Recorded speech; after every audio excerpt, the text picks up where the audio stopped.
Everyone, welcome back to the new video, and in this video I'm going to talk about how to identify the specimen. Okay, so if you are given a specimen which is often given during your examination, practical biology examination, then how you can identify a specimen. Okay, so student, classifying a specimen, it will involve you have to understand it will involve the systematic steps. Okay, so you cannot just haphazardly decide that which specimen it has to be. It has to have some kind of system. Okay, so to properly identify its trait and determine its place in the taxonomy of living organisms. Okay, so what are the steps to classify organism? First of all is the observation.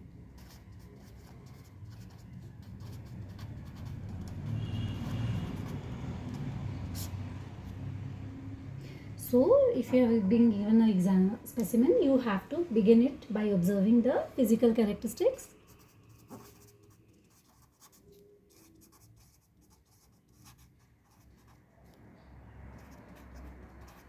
Okay, so what does it mean? You have to look into the attributes such as the shape, size, color and texture. Okay, so you have to note about the physical characteristics, and you also have to examine if it will have a distinguished features. Okay,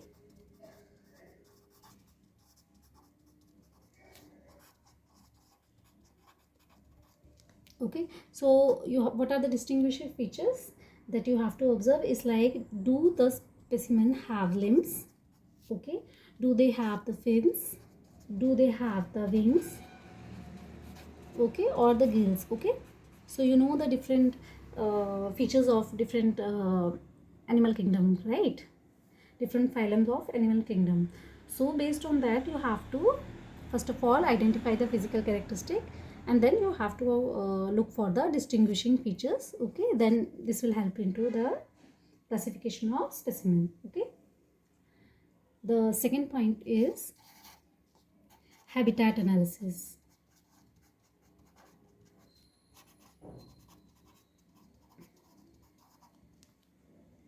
So if it's a live species, so determine the habitat of the specimen. Okay, so is it terrestrial? Okay,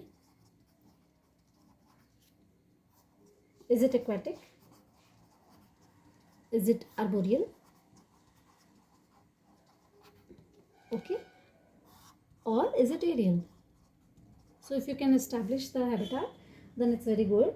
So this will provide the clue about its adaptation. So based on this, we can just identify the adaptation the specimen will have. Okay, for example, the frog, they are usually found in the moist environment. Okay, or near the water bodies. So if they are found in the near the water bodies, okay, and in the aquatic environment, then it can suggest that the specimen that is the frog, it will have the amphibious trait. Okay, so you have to look for the habitat. The third one is structural feature.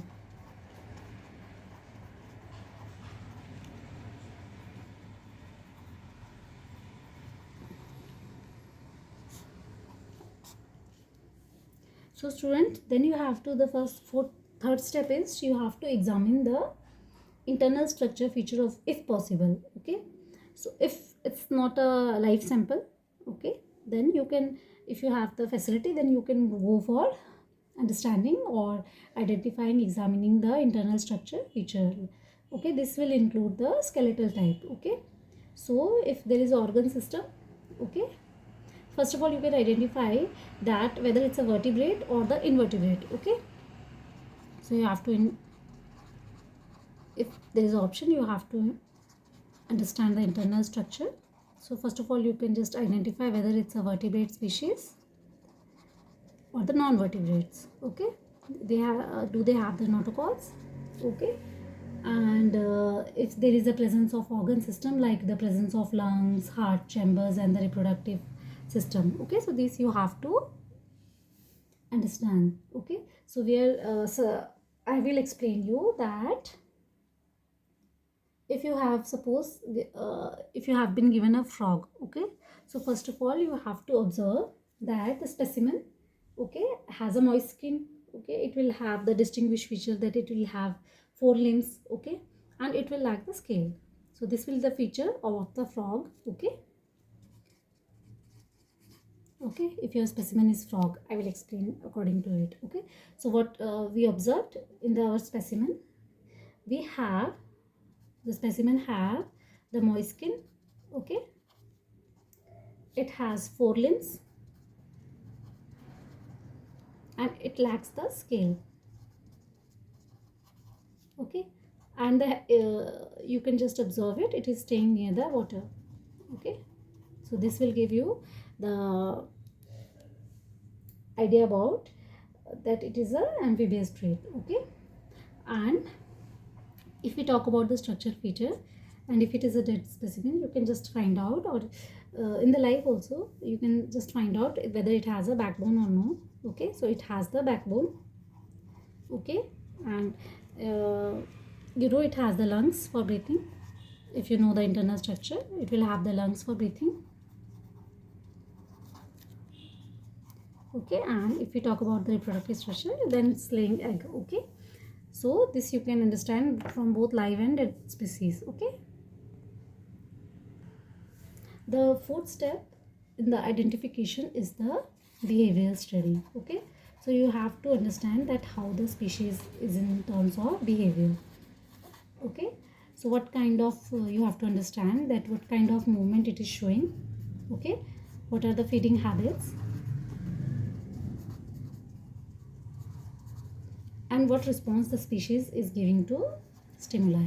Okay, so behavioral studies, student, behavioral trait, they will often align with the specific classification. So our specimen is the frog. So the frog, what kind of movement it is displaying? It is displaying the jumping. Okay, and it will have the carnivorous trait. Okay, and it is feeding on the insect. Okay, then the fifth point is the microscopic examination.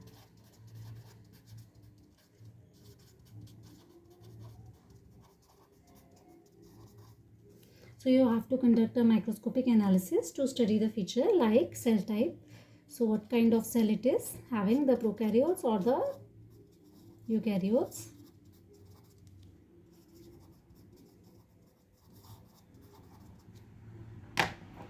Okay, what kind of tissue organization is there.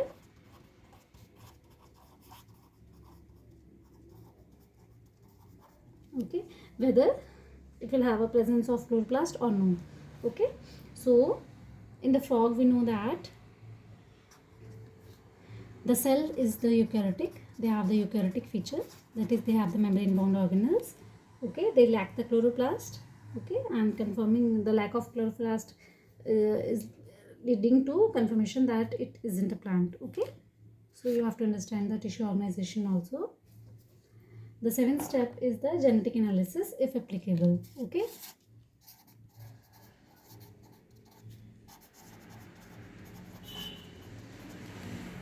so genetic sequencing, it can provide you with the precise data about the specimen DNA that will help to identify the evolutionary relationship. Okay, so if you have the facility for the genetic sequencing,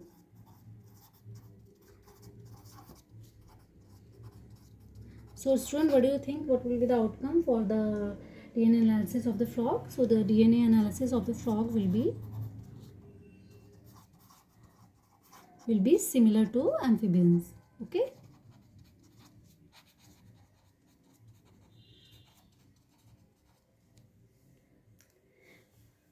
the seventh one is the use of dichotomous key.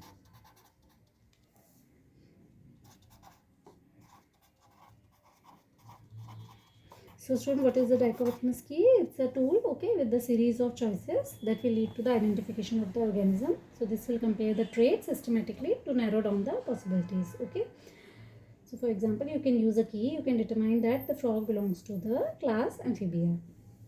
Okay, The last one is the comparison with the known taxa.